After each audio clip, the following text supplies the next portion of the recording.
Please apply the fatigue study. Dear students, if you want perfection in cash flow statement, watch this lecture twice with full concentration and devotion. What are financing activities? As per Accounting Standard 3 on cash flow statement, financing activities are the activities that results in change in the size and composition of owner's capital and borrowings. Financing activities are the activities that results in the change in the size and composition of owner's capital, whether equity share capital or preference share capital, and borrowings. Simply financing activities वो सारी activities होती हैं जो कि capital या borrowings को influence करती हों. As far as the theoretical question is concern, you need to write this definition. In order to achieve perfection, you need to be very sure about these items. Share capital, securities premium, dividend paid or interim dividend paid, borrowings, loan, debentures, interest on borrowings, bonus shares, conversion of debentures into new debentures or shares, repayment of loan in kind, underwriting commission paid or balances given, bank overdraft, cash credit, share or debenture issue expenses, whether paid or not, corporate dividend tax or dividend distribution tax, CDT or DDT, unclaimed dividend and proposed dividend. We are going to cover each and every item conceptually in a systematic manner. While dealing with cash flow statement, a question arises as to how to identify whether a particular item will appear in the cash flow statement or not. And the golden principle to identify it is to pass the entry. We know each and every transaction has two aspects, len den, debit credit. If both the aspects to the transactions are related to cash and cash equivalent, it will not affect the cash and cash equivalent and therefore will not be covered under cash flow statement. If both the aspects of the transactions are of non-cash nature, again it will not affect the cash and cash equivalent and therefore will not be covered under cash flow statement. And if one aspect of the transaction is related to cash and cash equivalents and the other one is non-cash, that will affect the cash and cash equivalent and therefore will be covered and reported under cash flow statement. For example, first case, cash deposited into bank. What will be the entry? Bank account debit to cash. Bank is cash and cash equivalent and cash is also cash and cash equivalent. एक cash बढ़ गया, दूसरा cash कम हो गया, जितने से बढ़ा उतने से कम हुआ, overall cash and cash equivalent के ऊपर कोई असर नहीं, hence it will not be covered under cash flow statement. Second case, bonus shares issued. Bonus shares issued, bonus shares वो शेयर्स होते हैं जो कंपनी इशू करता है to the share holders without taking money consideration, जो free of cost दिया जाता है. इसके कारण कंपनी को कोई मनी रिसीव नहीं होने वाला. इसकी एंट्री क्या होगी? Reserves and surplus to share capital. Reserves and surplus cash and cash equivalent नहीं है, शेयर कैपिटल भी कैश एंड कैश इक्विवेलेंट नहीं है. इसका मतलब है इस ट्रांजैक्शन का कैश एंड कैश इक्विवेलेंट के ऊपर कोई इंपैक्ट नहीं है. अगेन इसको भी कैश फ्लो स्टेटमेंट में नहीं बताया जाएगा. And third one, where one aspect is related to cash and cash equivalent and other one is non-cash nature. For example, shares issued by a company for money consideration. What will be the entry?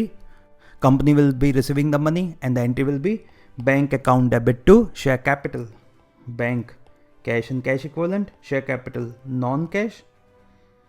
One aspect cash, other one non-cash, and this will impact the cash and cash equivalent and therefore will be recorded in cash flow statement. The second important point is कहीं पे भी देखो rate या date, that will indicate कि hidden adjustment हो सकता है. Rate कहीं पे भी देखो, डेट कहीं पे भी देखो, समझ जाने का, there can be an hidden adjustment. And the third important point, suppose this is an accounting year, right? I have taken loan at this point, that is at the beginning of the year. तो बताइए bank मेरे से interest पूरे साल का लेगा कि नहीं लेगा? यस, पूरे साल का लेगा, क्योंकि मैंने पैसे पूरे साल भर यूज़ किए थ्रू आउट द ईयर। तो अगर मैंने at the beginning of the year मैंने लोन लिया है तो I will be paying interest for the whole year, right? Suppose यही लोन मैंने at the mid of the year लिया होता, तो whether bank will be charging the interest for the whole year? No, definitely not. क्यों? क्योंकि मैंने उनके पैसे केवल इस पीरियड के लिए यूज़ किए हैं, दैट इज 6 मंथ्स। तो 6 मंथ्स का इंटरेस्ट वो चार्ज करेंगे। एंड सपोज मैंने ईयर एंड पे मैंने पैसे लिए होते, बैंक से लोन लिया होता, तो इस साल तो कोई भी इंटरेस्ट नहीं देना पड़ेगा, क्योंकि इस साल मैंने उनके पैसों का यूज़ करा ही नहीं। So these are the 3 most important points to be taken into consideration while solving the practical questions. Now let us deal with each and every topic under cash flow from financing activity, practically as well as conceptually. Suppose in the question you are given share capital, whether equity share capital or preference share capital. So share capital at the beginning of the year the balance is 10,000, and at the end of the year it is 12,000, and there is no other additional information related to share capital, right? तो beginning पे था 10,000, year and पे हो गया 12,000, that is increase in share capital. तो share capital increase हो रहा है, तो क्यों इंक्रीज हुआ होगा ये 2,000 का? क्योंकि नए शेयर्स इशू किए होंगे, और शेयर्स इशू किए होंगे तो कंपनी को पैसे मिले होंगे। इसकी एंट्री क्या होगी? Bank account debit to share capital. Bank cash and cash equivalent है to share capital non cash, एक नॉन कैश है, तो that will impact the cash and cash equivalent, और इसलिए कैश फ्लो स्टेटमेंट में आएगा। इसके कारण कैश आ रहा है कि जा रहा है? तो फॉर द टाइम बिंग तो कंपनी के पास कैश आ रहा है, देयरफॉर प्लस में लिख देंगे। तो cash flow from financing activity में लिखेंगे क्या? Proceeds from issue of share capital. कितना? 2,000 रुपीज रिसीव किए होंगे कंपनी ने, right? Next case, suppose you are given share capital either equity और preference. Beginning of the year it was 10,000, and at the end of the year it was 12,000, and there's an additional information which says bonus shares were issued of 400 rupees. Bonus shares तो free में मिलते हैं, इसके बदले में company को पैसे नहीं मिले होंगे, राइट? तो कितने के शेयर्स इशू करे ड्यूरिंग द ईयर कंपनी ने? 2,000 के। तो अगर ये एडिशनल इंफॉर्मेशन नहीं दिया होता तो 2,000 कंपनी को रिसीव होता, तो हम प्लस में लिख देते फाइनेंसिंग एक्टिविटी में, राइट? बिकॉज कैपिटल से रिलेटेड है। लेकिन आउट ऑफ दिस 2,400 के शेयर्स तो वो हैं जिनके बदले में कंपनी को पैसे नहीं मिले हैं, तो इसके कारण कैश पे कोई इम्पैक्ट नहीं होगा। तो 2,000 में से 400 लेस कर दें, तो बाकी के कितने शेयर्स हैं जिसके बदले में कंपनी को पैसे मिले होंगे? 1,600 के। हाँ, तो एंट्री हुई होगी bank account debit to share capital, और 1,600 रुपीज़ मिले होंगे। तो cash flow from financing activities, proceeds from issue of share capital, जिसमें हमने बोनस शेयर्स को कंसिडर नहीं किया क्योंकि उसके बदले में पैसे नहीं मिलते। कैश फ्लो स्टेटमेंट में हम क्या देखते हैं? कैश को चेंज करने वाले ट्रांजैक्शंस एंड इवेंट्स। तो 1,600 प्लस में क्यों लिखा? क्योंकि इसके कारण पैसे रिसीव हुए हैं कंपनी को। Next case, suppose you are given in the question share capital at the beginning 10,000, at the end of the year 9,000। यहाँ इंक्रीज नहीं हो रहा है, डिक्रीज हो रहा है। ये डिक्रीज क्यों होगा? ये शेयर होल्डर से पैसे लिए थे, वो लौटा दिए, रीपे कर दिया। रीपेमेंट को रिडम्पशन भी बोला जाता है, बायबैक भी बोला जाता है। तो पैसे लौटा दिए, अल्टीमेटली कंपनी के यहाँ से पैसे गए। तो cash flow from financing activity में रिडम्पशन और बायबैक ऑफ शेयर कैपिटल कितना? 1,000 हमने रीपे कर दिया होगा। तो कंपनी के यहाँ से कैश गया है, तो -1,000, माइनस को हम ब्रैकेट्स में डिनोट करेंगे। अब इसकी ट्रांजैक्शन एंट्री क्या करेंगे? Share capital to bank. Share capital non cash, bank cash, एक नॉन कैश एक कैश। हाँ, तो इसका इम्पैक्ट होगा कैश के ऊपर। और कैसा इम्पैक्ट हो रहा है? कैश कम हो रहा है, कैश एंड कैश इक्विवेलेंट कम हो रहा है, तो हम माइनस में लिखेंगे। Now please concentrate. Share capital at the beginning was 10,000, at the end was 9,000, मतलब कम हो गया 1,000 से। And there is an additional information, proposed dividend for the previous year is 200 and proposed dividend for the current year is 240.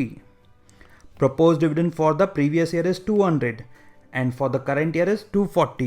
Dear students, याद रखिएगा, generally previous year का propose dividend इस साल पे किया जाता है, प्रीवियस ईयर का करंट ईयर में पे किया जाता है।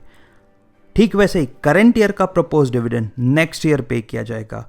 रीज़न है, ईयर एंड होता है, बोर्ड ऑफ डायरेक्टर्स की मीटिंग बैठती है, वो पहले प्रपोज करते हैं कि हम अपने शेयर होल्डर्स को कितना डिविडेंड देना चाहते हैं, फिर ईयर एंड हो जाता है, फिर कुछ टाइम के बाद शेयर होल्डर्स की मीटिंग बैठती है और शेयर होल्डर्स फिर डिसाइड करते हैं कि हमें कितना चाहिए।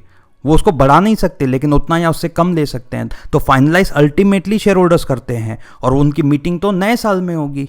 तो प्रीवियस ईयर का जो भी प्रपोज डिविडेंड होगा, जो डायरेक्टर्स ने प्रपोज किया होगा, वो पे करते करते नेक्स्ट ईयर हो चुका होगा, इसलिए प्रीवियस ईयर का प्रपोज डिविडेंड करंट ईयर में पे किया जाएगा, तो उसके कैश का इंपैक्ट इस साल आएगा और इस साल के कैश फ्लो स्टेटमेंट में वो होगा कवर। एंड इस साल का प्रपोज डिविडेंड भले इस साल से रिलेटेड है लेकिन पे नेक्स्ट ईयर किया जाएगा। हम तो कैश फ्लो स्टेटमेंट देख रहे हैं, अक्रूवल थोड़ी ना देख रहे हैं। इस कारण से we need to consider only the propose dividend of the previous year that will be paid in the current year.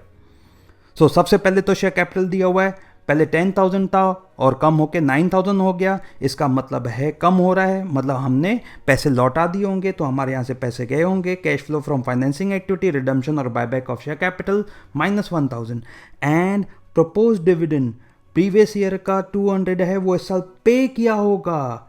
और डिविडेंड पे करना किसको पे करते हैं? शेयर होल्डर्स को, क्योंकि उनसे हमने पैसे लिए थे। तो ये भी फाइनेंसिंग एक्टिविटी होता है, फाइनेंसिंग एक्टिविटी से रिलेटेड है, लायबिलिटी से रिलेटेड है, कैपिटल से रिलेटेड है। तो dividend paid related to previous year कितना? 200 हम लेस कर देंगे। क्यों? क्योंकि हमारे यहाँ से पैसे जा रहे हैं। तो 1,000 जो हमने रिडीम किया उसकी एंट्री क्या हुई होगी? Share capital to bank, share capital non cash, bank cash, और इसका कैश के ऊपर क्या इंपैक्ट हो रहा है? कम हो रहा है, तो नेगेटिव कर दिया। What about the propose dividend? उसकी एंट्री इस साल क्या हुई होगी? Dividend payable to bank. Dividend payable is non cash item and bank cash item. इसका कैश के ऊपर इंपैक्ट हो रहा है, एक नॉन कैश एक कैश, कैश के ऊपर इंपैक्ट हो रहा है। क्या हो रहा है? कैश कम हो रहा है, अगेन माइनस करेंगे 200। और करंट ईयर का जो प्रपोज डिविडेंड है वो तो नेक्स्ट ईयर पे करेंगे, वो तो नेक्स्ट ईयर के कैश फ्लो स्टेटमेंट में आएगा। This will be covered in detail in the next lecture. Now please concentrate on this case. Share capital opening balance is given 10,000, closing balance 12,000, and there is security premium also. Opening balance 4,000 and closing balance 5,000. पहले केवल share capital को देखें तो इससे क्या पता चल रहा है? कंपनी ने 2,000 के शेयर्स और नए इशू करे, तो कंपनी को पैसे मिले होंगे 2,000। लेकिन कंपनी अपने शेयर्स को जो उनका फेस वैल्यू होता है उससे ज़्यादा पे भी इशू कर सकते हैं। इनकेस उससे ज़्यादा पे इशू किया है तो जो एक्स्ट्रा दिया जाएगा उसको कहा जाता है security premium. For example, Reliance industry issue करने जा रहा है अपने 10 रुपीज़ वाले शेयर्स 1450 के आसपास। 10 रुपीज़ के शेयर कितने पे? 1450। तो कितना एक्स्ट्रा? 1440 एक्स्ट्रा, वो प्रीमियम है। लीगली किया जा सकता है, उसमें कोई इलीगल नहीं है। ये कोई मूवी का ब्लैक में टिकट बेचने वाला केस नहीं है। तो वैसे ही सिक्योरिटी प्रीमियम था 4,000 eight the beginning of the year, and पे हो गया 5,000। सिक्योरिटी प्रीमियम इंक्रीज हो गया। प्रीमियम क्या होता है? अगर सिक्योरिटीज, कंपनी ने अपने सिक्योरिटीज को ज़्यादा पे बेचा हो। कितने ज़्यादा पे? 1,000 ज़्यादा पे। तो थे तो वो सिक्योरिटी 2,000 के जो नए इशू करे, 1,000 एक्स्ट्रा पे दिए, तो कुल मिला के कंपनी को कितने पैसे मिले होंगे? 3,000। शेयर कैपिटल का 2,000 और एक्स्ट्रा में कितना मिला? 1,000, टोटल 3,000। तो प्रोसीड्स, ये cash flow from financing activity में लिखेंगे, proceeds from issue of share capital including security premium reserve 3,000। ये 2,000 कैपिटल का और प्रीमियम का भी एक्स्ट्रा मिला। इसकी एंट्री क्या हुई होगी? Net bank account debit 3,000 to share capital 2,000 to security premium reserve 1,000। Bank cash है, share capital non cash item, security premium reserve non cash item. एक कैश एक नॉन कैश, मतलब ये रिपोर्ट होगा कैश फ्लो स्टेटमेंट में। और क्योंकि इसके कारण कैश बढ़ रहा है तो हम प्लस करेंगे। Now let us cover this case. Suppose in the question equity share capital is 10,000 at the beginning of the year and at the end 12,000. 10% preference share capital at the beginning 8,000, at the end 8,000. Securities premium reserve 4,000 at the beginning and 5,000 at the end. And there's additional information. Equity dividend was paid at the rate of 15%. अब इसमें previous year current year नहीं है तो इसी साल ही पे कर दिया होगा, कोई टेंशन नहीं लेना है। फर्स्ट ऑफ ऑल ये 10% रेट और डेट जहाँ पे भी देखो रुक जाने का, ये 10% क्या है? ये ऐसे प्रेफरेंस शेयर्स हैं जिनके ऊपर डिविडेंड दिया जाएगा 10% ऑफ द फेस वैल्यू, जो इनका वैल्यू है ना ये वाला फेस वैल्यू, उसके ऊपर 10% डिविडेंड दिया जाएगा फिक्स रेट पे। और कंपनीज एक्ट में रूल है, इक्विटी वालों को डिविडेंड देने से पहले प्रेफरेंस वालों को डिविडेंड देना ही पड़ेगा। तो यहाँ पे एडिशनल इंफॉर्मेशन में इक्विटी डिविडेंड के बारे में दिया हुआ है कि इक्विटी शेयर होल्डर्स को डिविडेंड दिया गया, तो आपको लीगल प्रोविज़न पता होना चाहिए कि इक्विटी वालों से पहले प्रेफरेंस वालों को देना जरूरी है। तो ये हिडन एडजस्टमेंट हो चुका है। क्लियर? इक्विटी शेयर कैपिटल पहले देखें।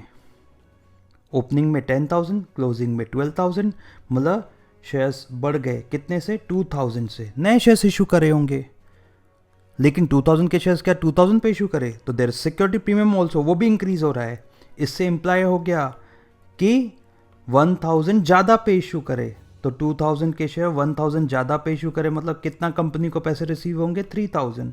या हम 3,000 लिख देंगे। Cash flow from financing activity, proceeds from issue of shares including security premium, right? ये हो गया इक्विटी शेयर्स और सिक्योरिटी प्रीमियम का मामला। नाउ प्रेफरेंस शेयर कैपिटल देखे तो ओपनिंग में भी 8,000, क्लोजिंग में भी 8,000, no new shares were issued, right? लेकिन इसका डिविडेंड का तो ये बताया गया इक्विटी को डिविडेंड दिया गया, तो इक्विटी से पहले प्रेफरेंस वालों को डिविडेंड देना पड़ेगा। कितना? 10%। 10% ऑफ 8,000, 8,800 ये हो जाएगा dividend paid on preference share capital, hidden adjustment. और पे किया है तो कंपनी के यहाँ से पैसे गए होंगे, तो माइनस। और इक्विटी वालों को भी डिविडेंड दिया गया।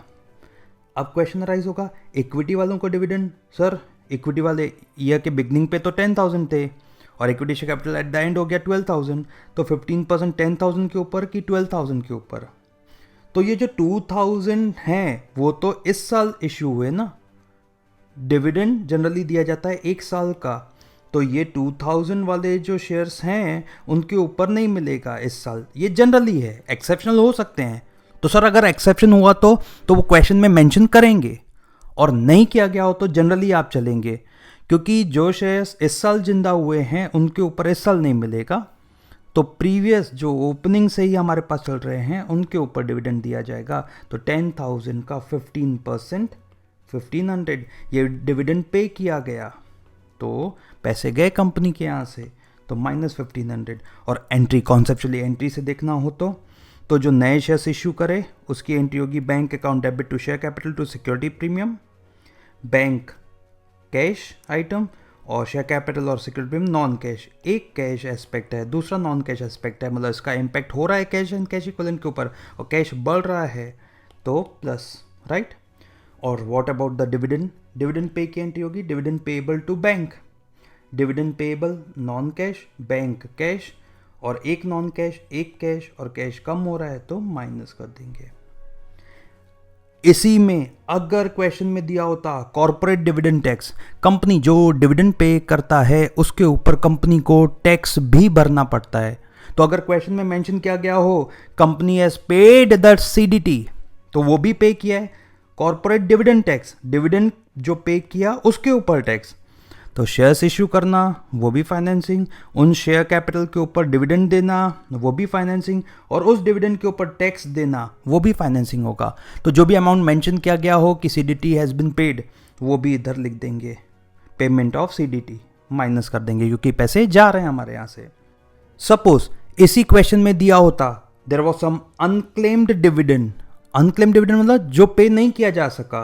सपोज इसमें से बोला जाए 1,500 में से 300 was unclaimed dividend eight the and, तो कॉमन सेंस से इक्विटी वालों को देना कितना था हमें? 1,500, उसमें से 300 अनक्लेम्ड है, कोई आया ही नहीं लेने के लिए या नहीं दिया जा सका, तो बताइए कितने लोगों को दिया गया होगा? 1,200 दिया गया होगा। तो 1,500 की जगह लिख देते 1,200। क्यों? क्योंकि अगेन भूलिए नहीं कि हम क्या प्रिपेयर कर रहे हैं, कैश फ्लो स्टेटमेंट, हमें यही देखना है कैश में कितना चेंज आया। तो वैसे तो सबको अगर पे कर दिया होता तो 1,500 लेस होता, लेकिन अगर बोला गया है उसमें से कुछ अनक्लेम्ड है, क्लेम नहीं किया गया किसी ने, तो उतना नहीं पे किया होगा, तो कितना पे किया होगा? बाकी का 1200, तो 1200 लेस करेंगे. Please concentrate. This question is related to loan, debentures, overdraft, cash credit. ये सारे बोरोइंग्स हैं. तो overdraft and cash credit also type of loan. तो चाहे लोन बोले, debentures, overdraft, cash credit. Suppose question में दिया हुआ है 10% डिबेंचर्स और लोन, मतलब ये ऐसे डिबेंचर्स या लोन है जिनसे हमने पैसे उधार लिए हैं. We need to pay 10% interest. Opening balance 10,000, closing balance 12,000. There is security premium also. Opening balance 4,000, closing 5,000, increase हो रहा है 1,000. दैट क्लियरली इंप्लाइज दैट जो भी हमने डिबेंचर्स इशू करे हैं उसको प्रीमियम पे इशू किया. सर लोन प्रीमियम पे हो सकता है? नो नो नो, ये डिबेंचर्स सिक्योरिटीज हैं, वो प्रीमियम पे इशू किया. दैट इज 2,000 के debentures during the year issue हुए एट अ प्रीमियम ऑफ 1,000. मतलब कंपनी ने 2,000 के डिबेंचर 1,000 ज्यादा पे इशू करे, तो पब्लिक से कितना लिया होगा? 3,000. तो 3,000 कंपनी के पास आए. तो proceeds from issue of debentures including securities premium 3,000. इसकी एंट्री करके देखें. Bank account debit to 10% debentures to security premium reserve. Right. एक कैश, एक नॉन कैश. एक कैश एस्पेक्ट, दूसरा नॉन कैश. मतलब ये this will impact the cash and cash equivalent, therefore cash flow statement में आएगा. और इसके कारण cash and cash equivalent increase हो रहा है, तो प्लस में लिखेंगे. नाउ ये 10% था. मैंने क्या बताया था? जहाँ पे भी देखो रेट या डेट रुक जाने का हिडन एडजस्टमेंट हो सकता है. तो ये आ गया हिडन एडजस्टमेंट. डिबेंचर्स या लोन कंपनी के ऊपर लायबिलिटी है, तो इसके ऊपर इंटरेस्ट भी पे करना पड़ेगा. इंटरेस्ट कितना? यस, ये सबसे इंपॉर्टेंट पॉइंट है, प्लीज नोट. कुछ लोगों के दिमाग में आएगा इंटरेस्ट पे करना पड़ेगा. हमारे ऊपर लोन कितना था? 10,000 का. तो 10,000 के ऊपर 10%. कुछ बोलेंगे नहीं सर, 10,000 तो लोन पहले था, 2,000 का और भी तो लिया लोन ड्यूरिंग द ईयर, तो टोटल लोन हो गया 12,000 का. तो 12,000 के ऊपर 10%. तो बताइए 10,000 के ऊपर 10% पे करें कि 12,000 के ऊपर 10% पे करें? जो दिमाग वाले वो कहेंगे सर वो तो डिपेंड करता है, वो जो 2,000 का एडिशनल लोन लिया वो कब लिया, जो आपने स्टार्टिंग में डायग्राम बताया था. अगर ये 2,000 का लोन एट द बिगनिंग पे लिया गया है तो 10 के ऊपर भी पूरे साल का इंटरेस्ट लगेगा, 2 के ऊपर दैट इज 12 के ऊपर लगेगा. अगर एट द एंड हमने ये 2,000 जो एडिशनल लोन लिया वो at the end of the year लिया, तो फिर इस 2,000 के एडिशनल लोन के ऊपर तो कोई इंटरेस्ट इस साल पे नहीं करना पड़ेगा. लेकिन जो पहले से ही हमारे ऊपर लोन है 10,000 का, उसके ऊपर तो थ्रू आउट द ईयर पे करना पड़ेगा. तो 10,000 के ऊपर 10% होगा. प्रॉब्लम ये है मेरे बच्चों, क्वेश्चन में मेंशन ही नहीं किया गया है कि ये 2,000 का एडिशनल लोन या डिबेंचर्स कब इश्यू करे. तो सर हम क्या करें? सबसे अच्छी बात है, most likely it will be mentioned in the question whether the loan was taken at the beginning of the year or at the end of the year. और अगर कोई पर्टिकुलर बीच में लिया होगा तो वो डेट भी मेंशन करेंगे. बहुत अच्छी बात होगी आपके लिए. सर व्हाट इफ ना दिया हो तो? हाँ, तो फिर बिना एजम्पशन आप इसको सॉल्व नहीं कर सकते. तो आपको एज्यूम करना पड़ेगा कि अदर लोन वॉज टेकन और debentures were issued at the beginning और एट द एंड. मिड वाला एजम्पशन करना बेटर नहीं है यहाँ पे. तो proceeds of issue of debentures ये तो हमने कवर कर लिया था, और इंटरेस्ट पे किया. अगर हम ये माने कि additional loan eight the end of the year लिया 2,000 का, तो ड्यूरिंग द ईयर तो हमारे ऊपर कर्जा 10,000 नहीं चला, 10,000 के ऊपर 10%, तो ये हो जाएगा 1,000. इंटरेस्ट पे किया होगा, फाइनेंसिंग एक्टिविटी है तो इंटरेस्ट पे किया 1,000. राइट. और अगर ये जो एडिशनल लोन 2,000 का था वो at the beginning of the year लिया, at the beginning of the year, तो 10,000 के ऊपर भी पूरे साल का इंटरेस्ट लगेगा और 2,000 के एडिशनल लोन के ऊपर भी पूरे साल का इंटरेस्ट लगेगा, तो 12,000 के ऊपर लगेगा. 12,000 के ऊपर 10%, 1,200. तो आपका जैसा भी एजम्पशन है, तो सर आंसर चेंज हो जाएगा. यस मेरे बच्चों. और इसके इंटरेस्ट पे करने की एंट्री क्या होगी? Interest account debit to bank. Interest non cash item, bank cash item. एक नॉन कैश एक कैश, मतलब इसका असर होगा कैश फ्लो पे, तो कैश फ्लो स्टेटमेंट में आएगा। और क्या असर हो रहा है, कैश कम हो रहा है तो माइनस।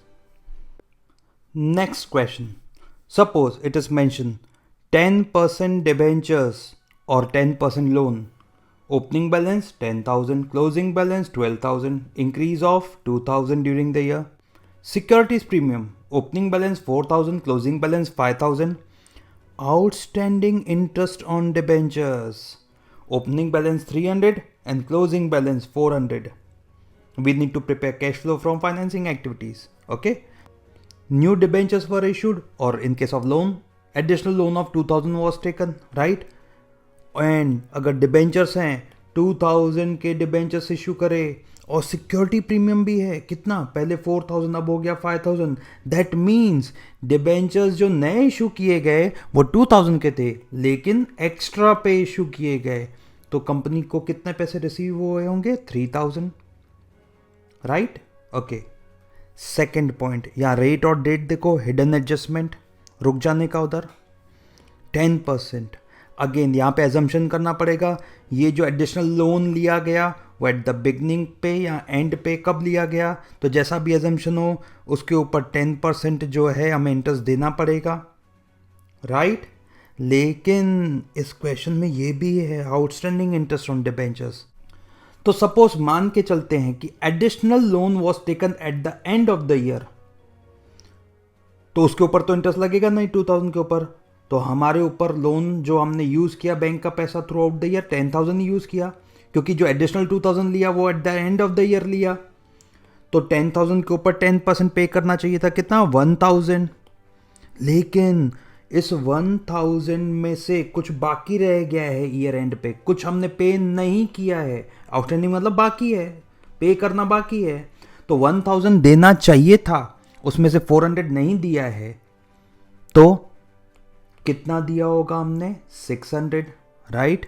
इतना कैश गया होगा, प्लस पहले का भी बाकी था, पिछले साल का भी बाकी था, वो भी इस साल दिया होगा 300, तो कुल मिला के हमने कितना पे किया होगा, ड्यूरिंग द ईयर पे किया होगा 900।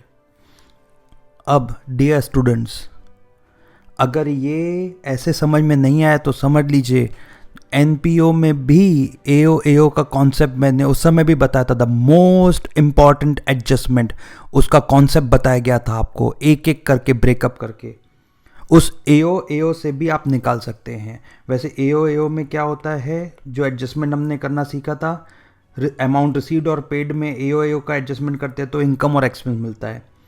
इस क्वेश्चन में इनकम और एक्सपेंस दिया हुआ है, पूरे साल का इंटरेस्ट है 1000, ये है इस साल का एक्सपेंस, इसमें से एओ का रिवर्स एडजस्टमेंट करके कितना पे किया होगा वो हमें कैलकुलेट करना है। तो एओ से भी अमाउंट पेड का कैलकुलेशन कर सकते हैं। कॉन्सेप्चुअली कैसे, फिर से देख लीजिए कॉन्सेप्चुअली। सपोज ये 2000 का जो लोन एडिशनल लिया था वो at the end of the year लिया, राइट? तो उसके ऊपर तो इंटरेस्ट लगेगा नहीं, बिगनिंग से हमारे ऊपर लोन था 10,000 का, थ्रू आउट द ईयर उसके ऊपर इंटरेस्ट लगेगा कितना, 1000, तो हमें पे कितना करना चाहिए था, 1000 पे करना चाहिए था इंटरेस्ट, जिसमें से ईयर एंड पे बाकी रह गया है, आउटस्टैंडिंग मतलब देना बाकी है, मतलब नहीं दिया गया होगा, तो कितना दिया गया होगा, 600, वो तो दिया गया, प्लस पिछले साल का भी 300 बाकी था, वो भी इस बार दे दिया गया होगा, तो कुल मिला के कितना पे किया हुआ, 900, राइट? उसको ऐसा भी देख सकते हैं, इसका नेट इफेक्ट ले लो, तो 300 यहाँ से गया, 300 यहाँ से गया, तो यहाँ बचेगा केवल 100, तो 1000 देना था, उसमें से 100 अभी तक नहीं दिया है, तो 900 पे कर दिया गया होगा। This is on the assumption that additional loan was taken at the end of the year. कोई ऐसा एजम्पशन करे additional loan was taken at the beginning of the year, तो 10,000 के ऊपर भी पूरे साल का, 2000 के ऊपर भी पूरे साल का, तो वो हो जाता 1200, 1200 में से ये नेट एडजस्टमेंट करते 100 का, तो 1100 आ जाता। तो डिपेंडिंग अपॉन कौन सा एजम्पशन किया है आपका आंसर चेंज होगा। Now see the next case. Suppose 10% debentures or 10% loan is given, opening balance 10,000, closing balance 9,000, मतलब डिक्रीज हो गया लोन या डिबेंचर्स, दैट मीन्स कम क्यों होगा लोन, लाइबिलिटी क्यों कम होगी, रीपे कर दिया होगा, डिबेंचर्स को रिडीम कर दिया होगा। Redemption means repayment. इसका मतलब है पैसे गए, राइट? कितने गए? 1000। 1000 माइनस कर देंगे। रिडम्पशन और रीपेमेंट ऑफ डिबेंचर्स और लोन 1000। लेकिन अगेन यहाँ पे रेट या डेट जहाँ पे भी देखो वेट करने का हिडन एडजस्टमेंट हो सकता है, तो इसके ऊपर इंटरेस्ट भी पे करना पड़ेगा। इंटरेस्ट किसके ऊपर? अगेन एजम्पशन, ये 1000 का लोन कब रीपे किया? सपोज फील कीजिए यहाँ पे था 10, यहाँ पे 9 हो गया, राइट? अगर फर्स्ट डे ही हमने 1000 रीपे किया है तो थ्रू आउट द ईयर हमारे ऊपर लोन रहेगा बाकी 9000, उसके ऊपर 10%, तो 900 पे करेंगे इंटरेस्ट। सपोज 10,000 यहाँ लोन था, यहाँ हो गया 9, और हमने जो 1000 का रीपे किया वो at the end of the year किया, तो थ्रू आउट द ईयर हमारे ऊपर कर्जा कितना था? 10,000 ही, तो उसके ऊपर 10% 1000। तो ये रीपे कब किया ये डेट मेंशन नहीं है।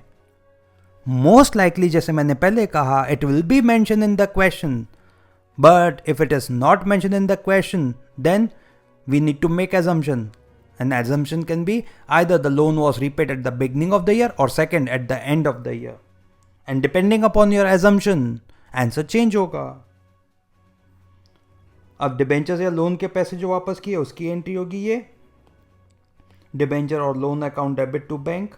डिबेंचर या loan non cash, bank cash. इसका इम्पैक्ट होगा कैश एंड कैश इक्विवेलेंट्स के ऊपर, और कैश के ऊपर क्या असर हो रहा है? कैश कम हो रहा है तो माइनस कर देंगे। एंड इंटरेस्ट की एंट्री क्या होगी? इंटरेस्ट ऑन लोन या interest on debentures to bank. Interest non cash, bank cash, एक नॉन कैश एक कैश, तो इसका भी इम्पैक्ट होगा और माइनस कर देंगे कैश क्योंकि कम हो रहा है। Dear students, we have covered different cases of share capital, securities premium, dividend paid. One is interim dividend, which is paid in between the year without waiting for the closure of the final accounts. And the second one is final dividend, that is paid at the end of the year after the closure of books of accounts, जिसको हम केवल dividend बोलते हैं normal. Borrowings, चाहे वो loan हो, debenture हो, financing activity का पार्ट होगा। इंटरेस्ट ऑन बोरोइंग, ये भी फाइनेंसिंग एक्टिविटी का पार्ट होगा, इंक्लूडिंग उसमें आउटस्टैंडिंग का भी एडजस्टमेंट देगा। बोनस शेयर्स जो फ्री में दिए जाते हैं शेयर होल्डर्स को without money consideration. Conversion of debentures into new debentures और शेयर्स, कंपनी ने लोगों से पैसे उधार लिए थे, डिबेंचर्स इशू करे थे, तो रीपे करना था, राइट? पैसे देने थे, लेकिन वो रीपे कैसे किया? पुराने डिबेंचर्स लेके उसके जगह नए डिबेंचर्स दे दिए या शेयर्स दे दिए। That means debentures were converted into new debentures और शेयर्स। लिया क्या? पुराने डिबेंचर्स, दिया क्या? नए डिबेंचर्स या शेयर्स। यहाँ पे कैश या कैश इक्विवेलेंट इन्वॉल्व नहीं है, नॉन कैश ट्रांजैक्शन है, will not be covered under cash flow statement. Repayment of loan in kind, suppose हमने बैंक से लोन लिया था, पैसे नहीं थे हमारे पास, तो उसके बदले में हमने मशीन दे दी, लैंड एंड बिल्डिंग दे दिया और हिसाब किताब क्लियर हो गया। तो लिया क्या? लोन से मुक्ति। दिया क्या? हमने land and building, plant and machinery. न कैश आया न गया, कैश एंड कैश इक्विवेलेंट पे कोई इंपैक्ट नहीं है, will not be reported under cash flow statement. Underwriting commission, underwriters assurance देते हैं कंपनी को कि वो शेयर्स या डिबेंचर्स इशू करे, पब्लिक नहीं लेगा तो वो अपने पैसे निकाल के कंपनी से खरीद लेंगे। तो ये भी शेयर्स या डिबेंचर इशू करने से रिलेटेड एक्सपेंस है, इसलिए फाइनेंसिंग एक्टिविटी। तो जितना भी पे किया गया होगा वो financing activity. And what about the balance? Suppose question में बैलेंस दिया हुआ है, underwriting commission at the beginning 100, eight the and 120, तो कितने से इंक्रीज हो गया? 20 से। मतलब इस बार जो हमने शेयर्स या डिबेंचर्स इशू किए होंगे उसके ऊपर कमीशन दिया होगा कितना? 20, तो 20 पे किया होगा, फाइनेंसिंग एक्टिविटी में से लेस कर देंगे। Bank overdraft, cash credit, bank overdraft और cash credit is to be treated as financing activity, तो इसीलिए लोन वगैरह में जैसा कहते हैं वैसा ही इसका एडजस्टमेंट करेंगे। शेयर और डिबेंचर इशू एक्सपेंसेस, शेयर्स या डिबेंचर इशू करे उससे रिलेटेड कोई एक्सपेंसेस पे किए, क्वेश्चन में अगर दिया होगा पेड, तो उसको फाइनेंसिंग एक्टिविटी, क्योंकि पैसे जा रहे हैं तो cash flow from financing activity में से लेस कर देंगे। इन केस बैलेंसेस दिए हुए हैं ओपनिंग एंड क्लोजिंग, तो जैसे हमने अंडरराइटिंग कमीशन में किया, ओपनिंग बैलेंस सपोज दिया हुआ है 500, क्लोजिंग दिया हुआ है 600, मतलब ड्यूरिंग द ईयर हमने और खर्चा किया, कितना 600 का पे किया होगा, तो फाइनेंसिंग एक्टिविटी में से लेस कर देंगे। कॉर्पोरेट डिविडेंड टैक्स या डिविडेंड डिस्ट्रीब्यूशन टैक्स, अगेन जितना पे किया कंपनी ने, क्योंकि डिविडेंड जो पे किया उससे रिलेटेड है, तो फाइनेंसिंग एक्टिविटी में से लेस कर देंगे। अनक्लेम डिविडेंड भी हमने देख लिया था, प्रपोज डिविडेंड जो फाइनल है इसका भी ट्रीटमेंट हमने देख लिया।